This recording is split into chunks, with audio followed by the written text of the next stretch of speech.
The plane landed in Harbor City. Nestor's assistant stood expressionless in front of me, repeating his message word by word. So what? A whole year has passed, and you still can't forget me, or the child?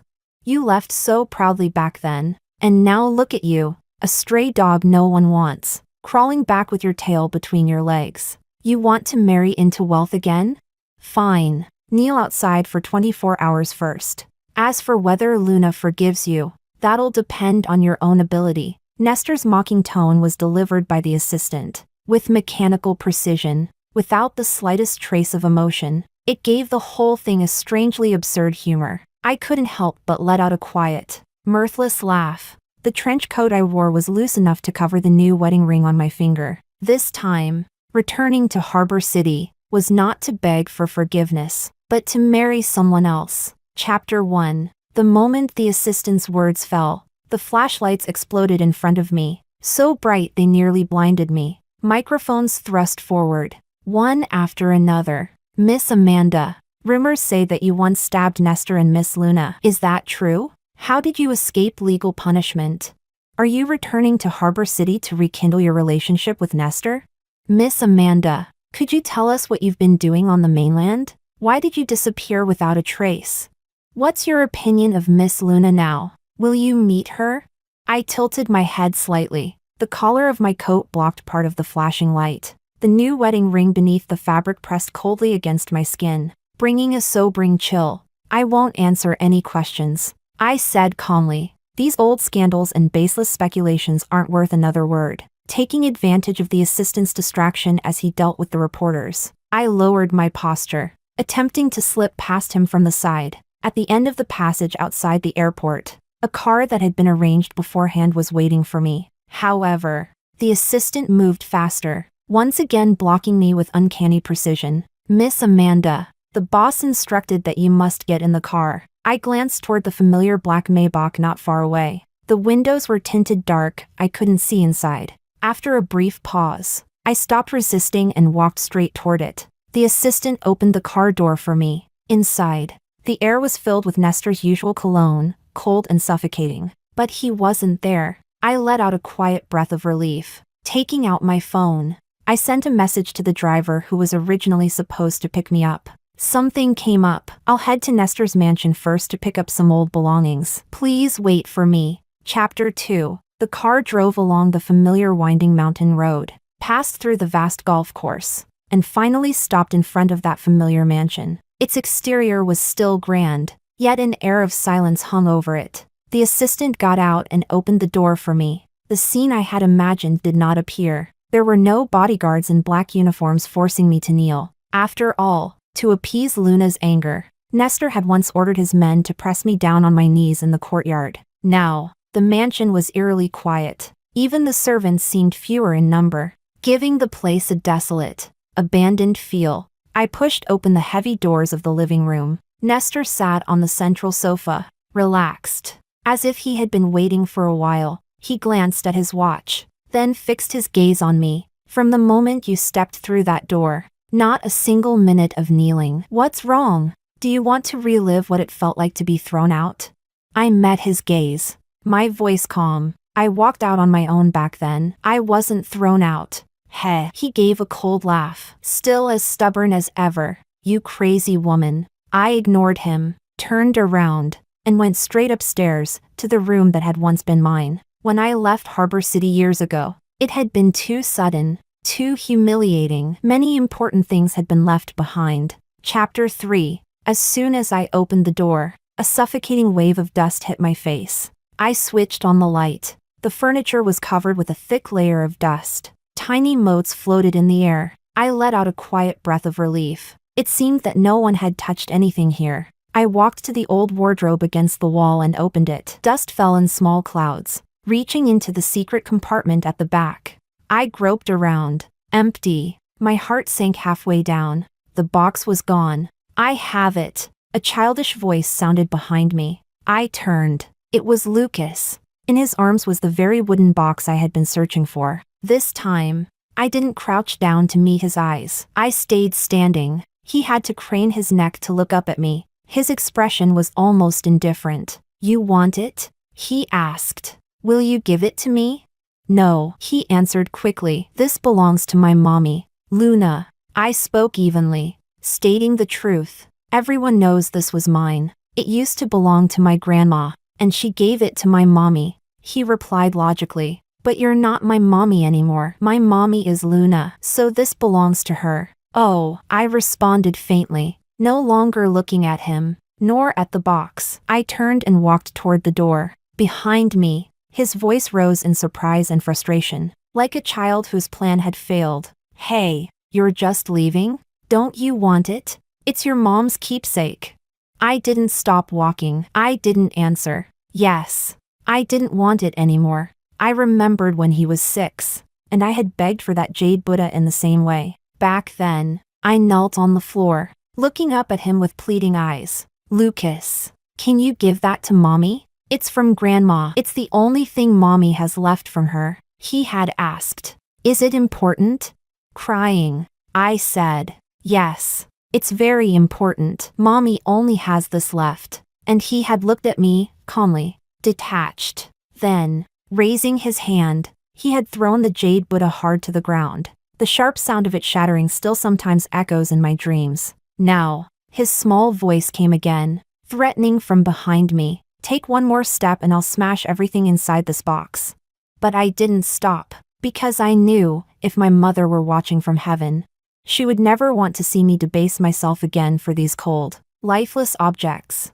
Losing all dignity before my grandson, if it cannot be kept. Better to let it go. Chapter 4. I walked down the stairs, one step at a time. In the living room, Nestor was still sitting where I had left him. I didn't look at him. I headed straight for the front door, reaching out to push open the heavy, carved wooden panels. Where are you going this late? His voice rose suddenly, inexplicably angry. Leaving. Lucas!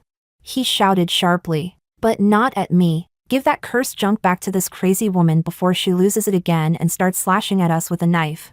Before his words were finished, a loud crash echoed from upstairs, the unmistakable sound of the box being smashed onto the floor. The sound struck my chest like a blunt blow. I froze for just a second. But my hands didn't stop pushing the door. It opened, and the cool night air poured in. Amanda!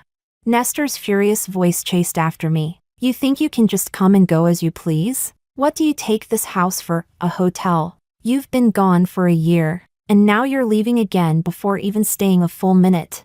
Lucas corrected him calmly. A year, 8 months, and 21 days. A genius child, his sensitivity to numbers. He inherited from me. In truth, my purpose for coming back here was simple, to retrieve my mother's keepsake. If, at the entrance, there had indeed been guards forcing me to kneel, I would have turned around and walked away without hesitation. I would never have stepped foot inside this mansion, now that I was certain the item couldn't be recovered. There was no reason for me to stay even a second longer. But suddenly, hurried footsteps and a woman's voice sounded behind me, mixed with the servant's panicked pleas. Madam, slow down. Please be careful with your steps. Instinctively, I turned around. Luna was running toward me from the corridor on the side of the mansion. She looked different. The woman I remembered, pale, delicate, and pitifully soft, was gone. In her place stood a face buried under heavy makeup, thick foundation, bright red lipstick. Because of me. Back then, when I stabbed Nestor 7 times, nearly killing him, Luna had thrown herself between us and taken one blow. Unfortunately, that knife had slashed diagonally across her cheek. Half her face had been torn open. The sight had been horrifying, even with modern medical treatment. No surgery could completely erase the scar. That must be why she wore her makeup so thick now, to hide it. Chapter 5. Her eyes were filled with suspicion and scrutiny. Amanda, why did you come back to Harbor City? Are you still trying to cling to Nestor? Want to get back together with him? How pathetic can you be? I remained calm. I have no interest in being a homewrecker. Luna's expression shifted instantly. That sentence had clearly struck a nerve. I continued, my tone light. Don't worry, Nestor is a deeply devoted man, from beginning to end. He's only ever loved one person, you. I can testify to that. After all, No one knew better than I did how much Nestor adored Luna. Her expression softened slightly. A hint of pride even crossed her face. Of course, she said. After all, I'm his one true love. So what are you worried about then? If you're still afraid. The pathetic one here isn't me, it's you. With that, I turned and walked toward the car parked a short distance away. Don't you dare come back here again, she shouted behind me. Of course not, I replied without looking back. When I reached the car and began to open the door, a wrinkled, trembling hand suddenly reached out from the side and gripped it tightly. Madam, you've finally come back, a tearful voice said. I turned. It was Monica, the old maid who used to take care of me in this house. She looked much older now, her hair mostly white. She clutched my wrist tightly, tears streaming down her face. Madam, where have you been all this time? Please, take me with you. I'll work for you, serve you however you wish, to repay the kindness you showed me. If it weren't for the 2 million yuan you gave me, my daughter would have been dead by now. I tried to gently pull my hand free, my voice softening. Monica, I'm no longer the lady of this house. But she held onto the car door desperately, refusing to let go. I serve you. Madam, not this house. Please, take me with you. I looked at her tear-streaked face and hesitated for a moment. I'll be leaving Harbor City in a week, going to the mainland, and I won't be coming back. Are you sure you want to follow me? I'm sure, she said firmly. All right then, get ready. I'll come for you in a week. Chapter 6. My body sank into the mattress, a rare sense of comfort wrapping around me. But my phone screen kept lighting up, the notification chimes sounding again and again. It was the final wedding plan sent by the planning team, pages of files and images. I opened them and browsed carefully. Every detail had been decided according to my preferences. The plan was flawless, there was nothing to criticize. Just as I was reviewing the page confirming the floral arrangements, a new text arrived from an unfamiliar number. No greeting, no introduction, just a single PDF attachment. I hesitated for a moment, then downloaded it. It turned out to be a draft of a prenuptial agreement. I skimmed through it, and the content took me by surprise. The terms were extraordinarily generous to the woman. It promised vast real estate holdings, shares of stock, and even stated that in the event of divorce, the woman would receive a huge alimony and primary custody of the children. Yet at that moment, all I felt was a sense of strangeness and unease. Who sent this? The reply came almost instantly. Satisfied? Right then, I knew it was Nestor. Earlier that night, before bed, I had been scrolling through my phone. Harbor City's trending page was flooded with news about my return. I never cared much for the media, but this time, I watched with detached amusement, wondering what kind of new stories they would fabricate this round. And while scrolling, I noticed something surprising. Luna still hadn't married Nestor. When I left, their love had been so dramatic, so all-consuming. Everyone was certain that once I was gone, they'd marry immediately. Yet now, nearly 2 years had passed, and the wedding still hadn't happened. It wasn't so shocking, really. Nestor's parents would never allow an ordinary woman like Luna into the family. And Nestor himself, he never had the courage to break free from his family's shadow. So what did he mean by sending me this agreement? Was it just like before, when he had me bake the perfect cake, only to serve it to Luna? When he gifted her the business project I built with my own hands as her birthday surprise? Now what? He wanted me to review Luna's prenuptial contract for him?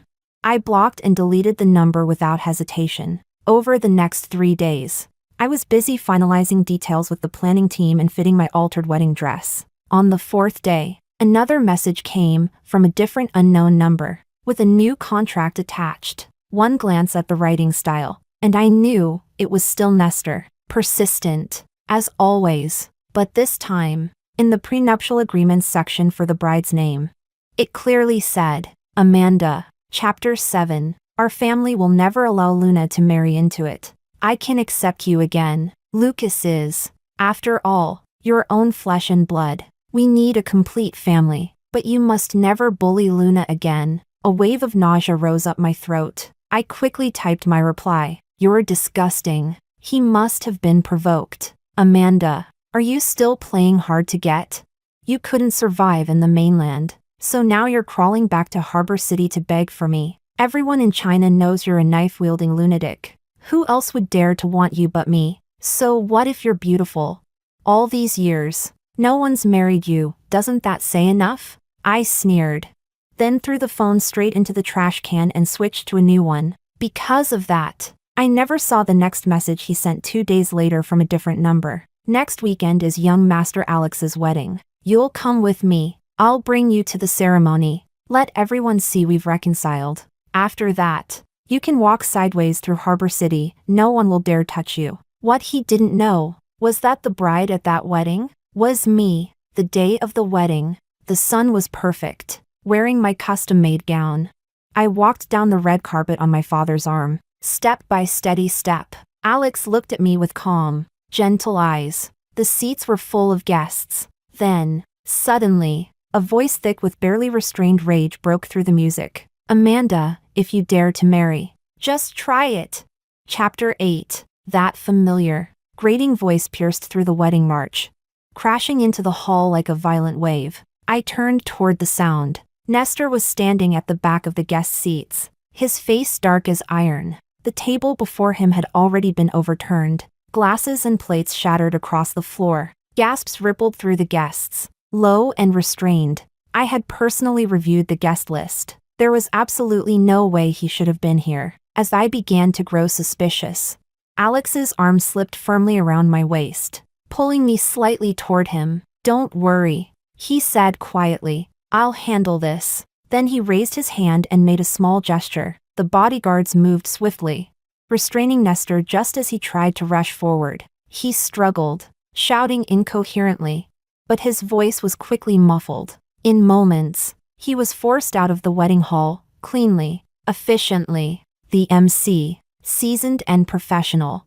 soothed the crowd with an easy, composed tone. The music resumed right on cue, graceful and solemn, as if the commotion had been nothing more than a brief gust of wind. There and gone, the entire incident stirred no real emotion within me. I took a deep breath, tightened my hold on Alex's arm, and turned back toward the priest. The ceremony continued without a hitch. Rings were exchanged, vows were spoken, the kiss sealed the moment. The wedding ended perfectly. The next day, at Harbor City International Airport, a private jet was already waiting. In truth, both Alex's and my business interests were now firmly rooted in the mainland. Years ago, the Alex family had moved their corporate focus from Harbor City to the mainland, following national development trends and government initiatives. But their family held one enduring tradition. Every generation, when marrying, must return to Harbor City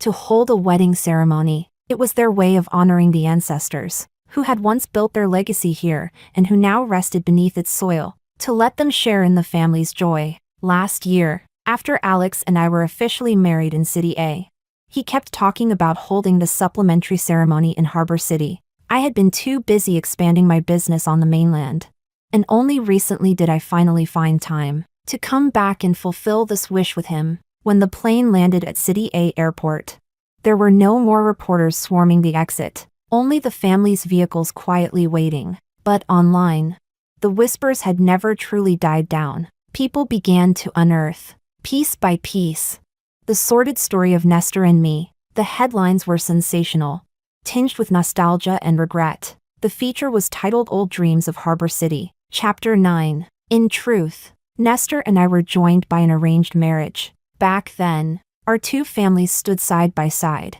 equal in power and influence. People thought our union was the perfect match. We were of similar age, background, and social standing. I hadn't expected much from the marriage at first. After all, everyone in Harbor City knew Nestor as a spoiled playboy, a man of indulgence and vice, but his family name shone too brightly for me to refuse. It wasn't until after I married him that I realized he wasn't the shallow, hedonistic man the rumors painted him to be. On the contrary, he showed remarkable talent and determination in business. Sharp-minded, driven, ambitious, and in love, at least at the beginning. He appeared devoted. There was only me. From every angle, he seemed the ideal husband, the perfect candidate for an alliance. even conservative and traditional by nature. By contrast, I was the one who seemed careless about family. I was a workaholic through and through, pouring all my energy into the joint projects between our two families. Often working late into the night. Many times, he would sit under the warm light of the living room, waiting quietly for me to come home, even when I became pregnant with Lucas. I didn't realize it until the bump grew too obvious to ignore. The child's arrival changed me. I had to shift part of my focus away from work, back toward home, and it was during those days of quiet, growing intimacy, that I fell deeper and deeper without noticing. Only later did I understand that the frantic way I used to work was not only out of passion, but perhaps also a kind of escape, an escape from the truth that I was slowly falling in love with the man who was, at least in name, my husband.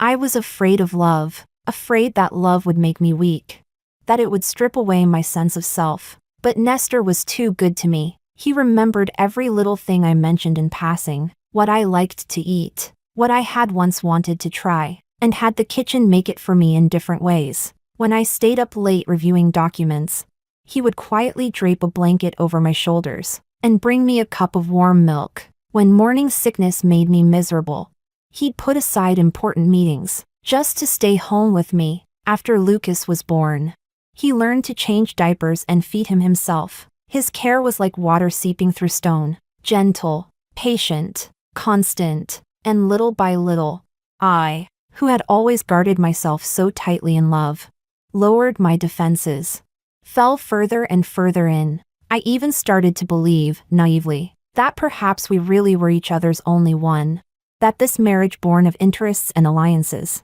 might actually lead to love. Until the year Lucas turned 5, Luna came back, and all that was beautiful shattered, like fragile glass, splintering in an instant. Chapter 10. Luna had started as a nobody, just an unremarkable employee at the group's headquarters. No one knew exactly when the rumors began, but whispers about her and Nestor started spreading quietly through the company and even throughout Harbor City's social circles. At first, I didn't take them seriously. In my understanding back then, Nestor might have had his flaws, but betrayal wasn't one of them. There was something old-fashioned in his bones, a kind of moral sense of responsibility. Once he committed to a relationship, he saw it through. I even found the gossip a little ridiculous. Just another salacious fantasy from outsiders about the powerful heir of a wealthy family. One day, by accident, I came across a message from Luna on a spare phone Nestor had left at home. Her words were full of timid admiration and cautious devotion.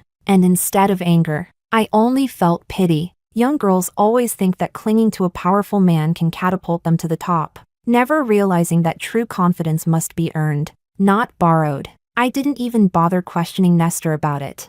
Doing so would have felt beneath my dignity, until that day, when Luna knelt before me in the company lobby, her voice trembling with tears, as she poured out her story before a sea of onlookers. And in that humiliating public scene, I finally pieced together the full truth. She wasn't the intruder. She was the first. Luna was Nestor's first love, the woman he had truly loved in his youth. Their story was painfully cliché, the rich young master who fell for the pure, stubborn Cinderella. They loved passionately, sincerely, but in the end, couldn't overcome the gulf of class and the pressure of family. They were forced apart. I remember losing control that day, storming into Nestor's study, demanding answers. I asked him why he'd kept it from me, why he'd let me live like a fool, basking in an illusion of happiness built on lies. Nestor didn't defend himself. He simply looked tired and asked, "Does it matter, Amanda? Even if I'd told you before we married, would you have walked away from a union that was the best outcome for both families?" His words hit me like a bucket of ice water. No, even if I had known he still loved someone else. Under the circumstances then, I probably would have married him anyway. In our world of arranged marriages, each spouse having a past was nothing unusual. A love story that ended before it began, in a marriage built on alliances and appearances, seemed almost harmless. So in the end, the only one truly at fault was me. It was I who first broke the rules of our arranged marriage. It was I who, in the quiet repetition of everyday life, tragically handed over my heart. The deeper I fell, the more I lost control, the more I became someone I no longer recognized. Chapter 11. But I couldn't control myself. After learning the truth, every tender moment we'd once shared turned into a thorn. I became sensitive, suspicious, jealous. Every argument ended the same way, with Nestor sighing helplessly. Luna's emotions are unstable. If I push her away completely, she won't survive. Amanda, can't you try to understand? Even Lucas began to take Luna's side. I was strict with him, demanding discipline, structure, ambition, but Luna would secretly take him out of school for junk food. Let him play video games late into the night. In a child's simple world, the aunt who laughed and played was far more likable than the mother who always set rules. My husband, my son, their hearts both leaning toward another woman. That house became suffocating. The final straw came with my mother's sudden death. She died in a car accident. Before passing, she held my hand weakly and whispered, "Amanda, let it go. If you're unhappy, leave. All I want is for you to be happy." After handling her funeral, exhausted and hollow, I told Nestor I wanted a divorce. I thought it would bring relief for both of us, but he refused. His brows furrowed, his tone even carrying a trace of disbelief. "There's no need to go this far, Amanda. Just endure it a little longer and it'll pass." A divorce would hurt both families, and Lucas far too much. What finally detonated everything was Lucas right in front of me, deliberately smashing to pieces the only jade Buddha my mother had left me. He looked up at me, his small face wearing that same cold indifference as his father. "Mommy, Luna said it's a cursed thing." He said that we shouldn't keep it. In that instant, the last thread of restraint in my mind snapped completely. Nestor, 7 stabs. Luna, 1, holding the bloodstained knife. I looked at Nestor and asked, "Now, will you sign?" His hand trembled as he signed his name. After that, my father took me away from Harbor City that very night. We fled, took the first flight to the mainland, cutting all public ties with that place. From then on, the Harbor City socialite Amanda became the knife-wielding madwoman, vanished without a trace. Chapter 12. After leaving Harbor City, I threw myself entirely into my work on the mainland. Compared to Harbor City's market of just a few million people, this land, home to over 1 billion, held a level of consumer potential I had long overlooked. In recent years, more and more Hong Kong businessmen have been heading north. Many reach out to me, seeking advice, exploring cooperation, hoping to learn from my experience. That day, my secretary informed me that a company from Harbor City had scheduled a meeting. The firm wasn't large, but the background report revealed suspiciously strong financial power. I entered the conference room as usual.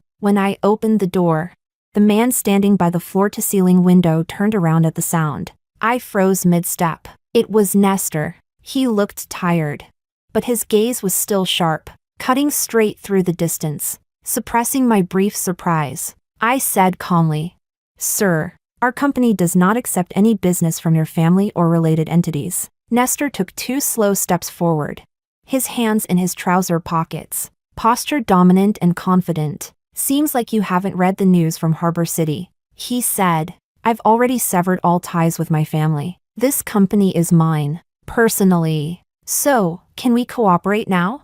He paused, tilting his head slightly. "Such explosive news, and you really haven't heard a word?"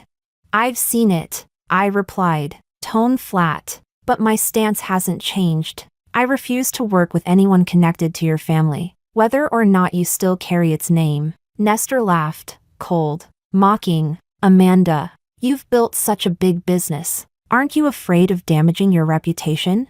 Every Hong Kong investor that comes north still shows my family some courtesy. Aren't you afraid you'll cut off your own path acting like this?"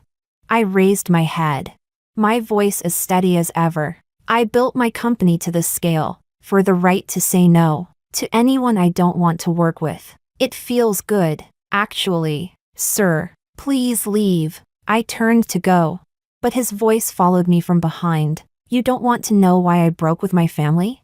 I stopped in my tracks and turned slightly, brow raised. "Of course I know. Haven't the Harbor City tabloids made it clear?"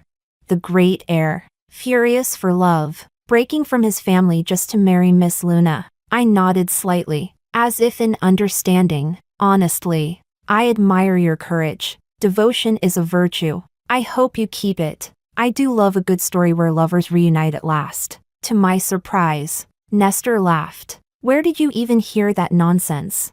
For her? Amanda, use your head. How could it ever be for her?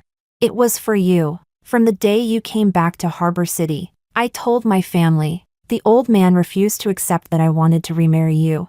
So I walked away cleanly. The news only leaked now because they couldn't suppress it any longer. I froze, truly taken aback for the first time. But what followed wasn't warmth. It was confusion, disbelief, absurdity. For me? I repeated softly. What is that supposed to mean?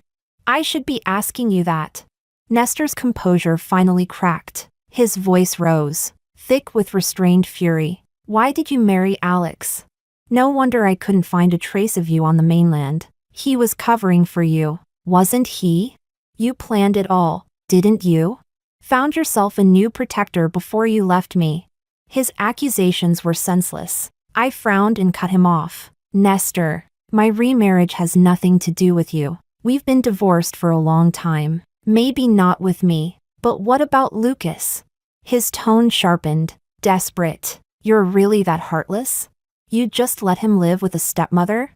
The air between us turned still, heavy. For a long moment, I said nothing. Then, quietly, I realized how utterly exhausting it was. Nestor always lived inside his own logic, measuring everything, love, guilt, responsibility, by his own warped scale. And me, I had long stopped wanting to set foot in that swamp ever again. Chapter 13. I almost laughed from sheer disbelief. That signed divorce agreement, I remembered every clause clearly. Nestor, have you forgotten? I stated it plainly. In the divorce papers, I gave up everything. My only condition was that Lucas would have nothing more to do with me. I relinquished custody and waived all financial responsibility. It's there in black and white, with your signature. It wasn't that I had never loved Lucas. He was my own flesh and blood. But hearts, too, are made of flesh. They can grow cold. And they can ache. Nestor opened his mouth, as if wanting to say something. But I no longer wished to hear it. I turned around and walked away. That evening, the underground parking lot was quiet and empty. The familiar black Maybach was already parked in its usual spot. I opened the door and got in. Alex was sitting inside, head lowered, reviewing emails on his tablet. Hearing me, he set it down and, naturally, reached for my hand. His fingers were warm and dry as they laced through mine. I heard Nestor came to your company today? His tone was casual, as if talking about the weather. Harbor City and City A are thousands of miles apart. He continued lightly. He sure moves fast for a man so well informed. I let out a small laugh and leaned back against the seat. Everyone in the company knows my history with his family. Without an appointment or someone's permission, he couldn't even get past the gate. So tell me, who gave him that access? Alex pretended to think, his fingertip tapping lightly on the back of my hand. Yeah, who could have that much influence? I turned toward him and reached out, gently patting his cheek, teasing him like a mischievous pet. Must have been the company's little guard dog not watching the door properly. Let someone slip through by accident. He let out a soft woof. His gaze carried that calm, sly look of someone caught red-handed yet unashamed. Of course, I had already figured it out. Back at the Harbor City wedding, I had personally reviewed every guest's name. No room for error. The only person capable of getting Nestor inside, right at the last moment, was Alex. And the only one who could have let him into my company today was also Alex. But he hadn't done it out of malice. It was his way of showing me, letting me see with my own eyes that the man I once knew was still trapped in his same twisted logic, unchanged, unrepentant. He wanted me to witness the contrast, to see how clear, peaceful, and solid my life was now. It was an extreme gesture, perhaps, but he did it to help me, and himself, seal that door to the past shut forever, and find peace of mind. I looked at him, noticing the faint trace of nervousness in his eyes. as if waiting for reassurance. Something in me softened. Leaning over, I wrapped my arms around him, resting my chin on his shoulder. Alex. My voice was soft, but steady. You don't have to do this. I don't have a single shred of feeling left for him now, and always. I tapped lightly on his chest, over his heart. You're the only one here. He froze slightly, then held me tighter, his voice muffled against my neck. Really? I still get scared sometimes. After all, I lost you once because I was just a step too late. I'm not going anywhere. I whispered. I'll spend the rest of my life proving that to you. He was quiet for a few seconds, then murmured a soft mem, holding me even closer. Let's go home, he said. Sophia's been missing us. At the mention of our daughter's soft, sweet little face, a smile tugged at my lips. All right, I said gently. Let's go home. Chapter 14. When the car entered the courtyard, Monica came out to greet us. Speaking softly, Sophia woke up once just now, drank her milk, and went back to sleep.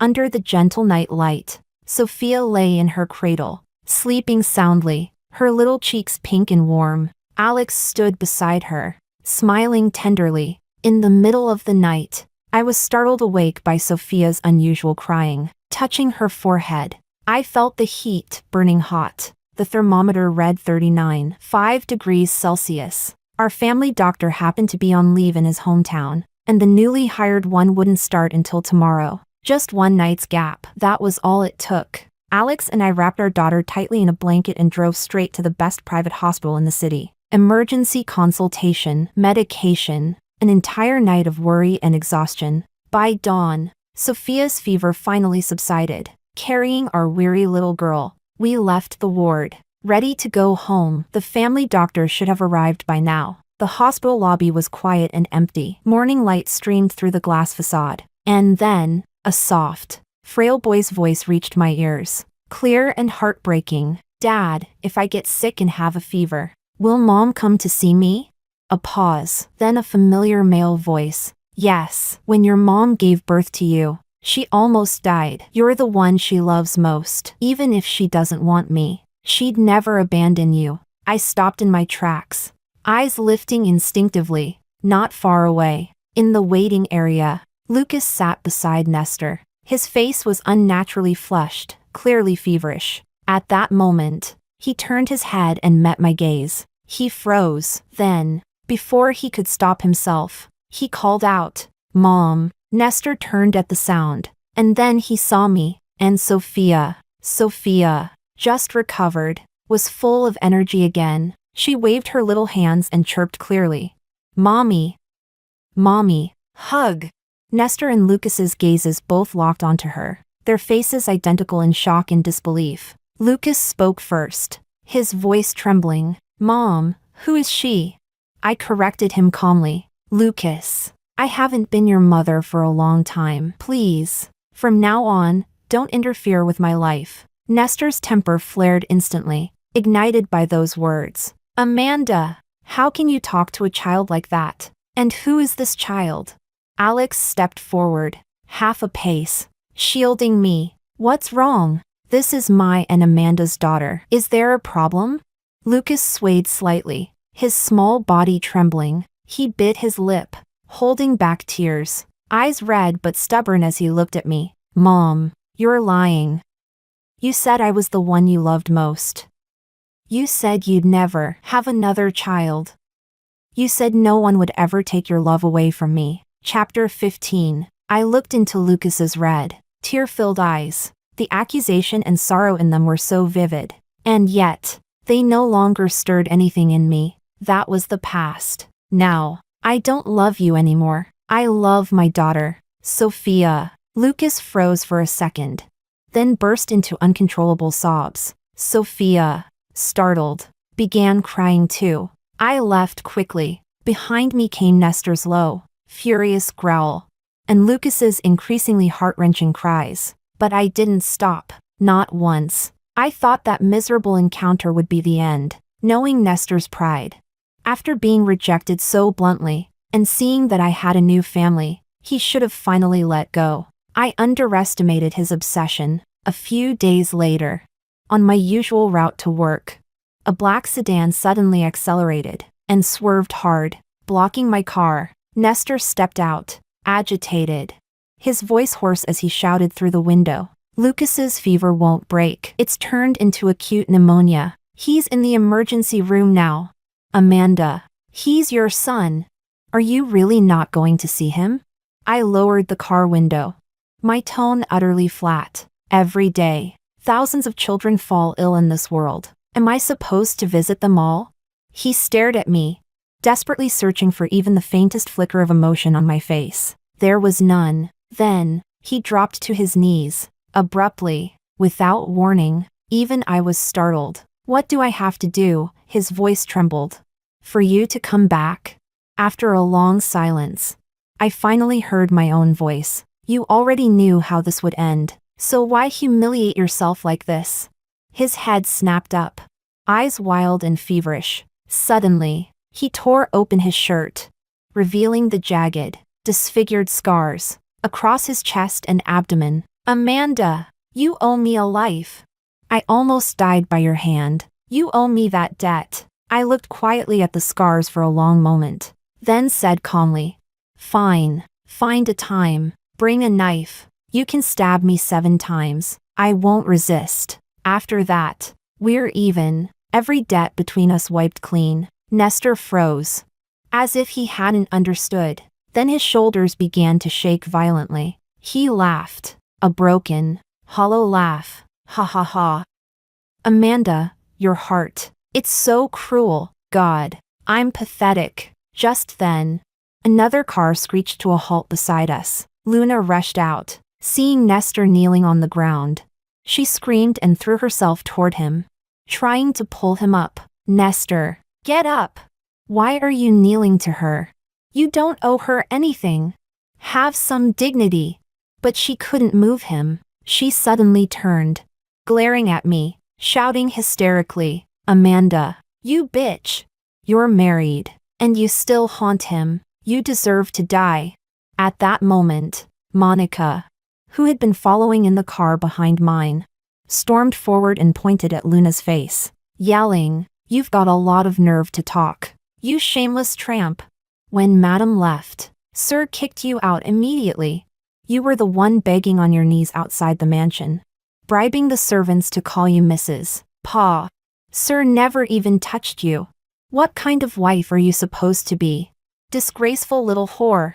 The murmurs around us grew louder. Several bystanders took out their phones and started recording. I no longer looked at Nestor kneeling on the ground, nor at Luna's screaming face, nor at the gathering crowd. I turned and got into my car, driving away. As expected, the tabloids in both Harbor City and City A were soon flooded with headlines about me, Nestor, and Luna. A few days later, news broke that Nestor had left City A with Lucas and returned to Harbor City. I finally exhaled, thinking life could return to normal. But only 2 weeks later, one afternoon, while I was in my study handling some documents, Monica burst through the door, panicked. Madam, it's terrible. Miss Sophia is gone. The nanny, Ah Fong, was found unconscious in the back garden, and this was on the ground. She opened her trembling hand. Inside lay a small Transformers badge, the kind little boys love to wear. I recognized it instantly. A long time ago, I had bought 2 identical ones and given one of them to Lucas. Chapter 16. I immediately stood up and hurried out as Monica's trembling voice came through the phone, giving me a broken report of what had happened. It turned out that earlier that afternoon, the nanny had taken Sophia to the private garden behind the estate to get some sun. Somehow, Lucas had slipped past security and snuck inside. Although the media had widely covered the scandals between Nestor and me, they had never published a clear photo of Lucas's face. The new nanny at home didn't recognize him. He lied, saying he was the child of a visiting guest who was bored and wanted to look around. Then, while the nanny was distracted, he suddenly grabbed Sophia and pressed a utility knife against her delicate neck. By the time I arrived at the garden, the situation was under control, but the air was thick with tension. Lucas was surrounded by several bodyguards at a distance, holding Sophia tightly in his arms. The blade of the knife was pressed against her throat. When he saw me, tears immediately welled up in his eyes. His gaze was filled with hatred and despair. "Mom," he screamed, "is this the only way you'll come to see me?" I forced myself to stay calm, keeping my voice steady. "Lucas, let your sister go first. If you have something to say, we can talk it through slowly. Mom will make time to be with you. I promise." "You're lying. You always lie." He shook his head violently, tightening his arms. Sophia whimpered, uncomfortable. "You don't want me anymore because of her. If she's gone, then I'll be your only child again. Then you'll come back to me." His wrist twitched, the tip of the blade inched closer. My heart stopped at that life and death moment. Sophia, who was squirming from discomfort, suddenly turned her head and saw Lucas's face right in front of hers. At 8 months old, she didn't understand danger at all. She grinned, her toothless mouth opening wide, and let out a bubbly giggle, blurting out a few broken syllables. "Brother." Lucas froze. The hand holding the knife stopped midair. Seeing that he didn't respond, Sophia tried again, smiling. "Brother, play." Clang. The utility knife fell to the grass. For a long moment, he just stood there, then began to cry. Tears streamed down his face. "Sister, I'm your brother.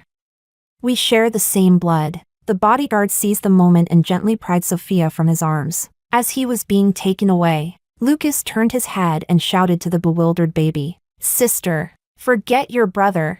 Don't remember me." When he passed by me, he lifted his tear-streaked face, sobbing, "Mom, I didn't mean the things I said before. I was just angry. I just wanted you to look at me. You've been gone for so long, you never thought of me once." I was mad. He reached into his pocket and pulled something out. Holding it in his trembling palm, it was the jade Buddha he had once smashed in anger. Now it had been carefully repaired with gold foil, its cracks faintly glimmering under the light. "I kept it for you all this time." "I'm sorry. I didn't take the jade Buddha. I didn't even glance at it." My eyes stayed locked on Sophia, who was being checked over in the nanny's arms. I walked straight toward my daughter. Behind me, his cries broke into desperate screams. "Mom, you have to come see me. You promised, you have to see me."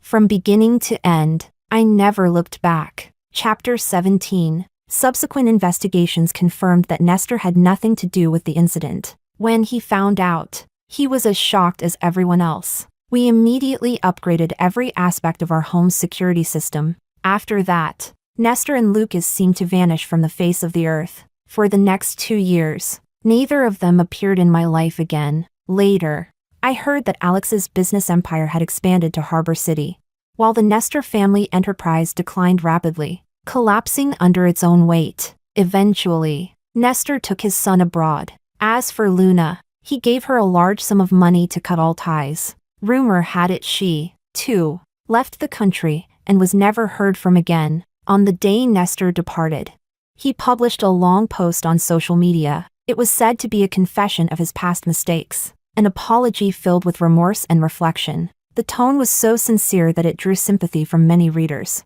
I swiped my finger across the screen, closed the notification, and didn't open it. The evening sunlight poured through the floor-to-ceiling windows, filling the living room with golden warmth. 2-year-old Sophia toddled over in her frilly dress, hugging a picture book in her tiny arms. She stopped in front of Alex, who was sitting on the sofa reviewing documents, and called out in her soft baby voice, "Daddy, read." Alex immediately set aside his papers, smiling gently as he lifted her onto his lap. He opened the book and began reading aloud, his voice low, patient, and warm. I walked over to them. Sophia saw me and reached out both arms. "Mommy, hug." I leaned down and wrapped them both in my arms, father and daughter together. Outside, the city lights began to glow. Inside, peace and warmth embraced the room. All the storms of the past had faded into silence. Now, there was only happiness.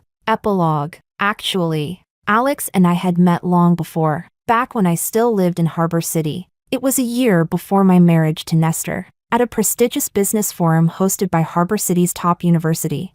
Alex was one of the keynote speakers, a young mainland entrepreneur invited to share his insights. During the networking session afterward, we spoke briefly. My impression of him then was one of calm restraint, so different from the sharp-edged arrogance of the city's wealthy heirs. I remember the last thing he said to me. "Miss Amanda, your perspective is remarkable. I hope we'll have the chance to speak again someday." Later, I learned that after that forum, he had actually approached my father through an intermediary, expressing a wish to get to know me better. But by then, the Nestor family's marriage proposal had already been placed on the table. Forceful, swift, and impossible to ignore. Among Harbor City's elite, alliances between powerful families operated like interlocking gears, precise, strategic, and merciless toward individual will. Whatever faint connection Alex and I might have had was quickly swallowed by the tidal wave of arranged politics and profit. Looking back now,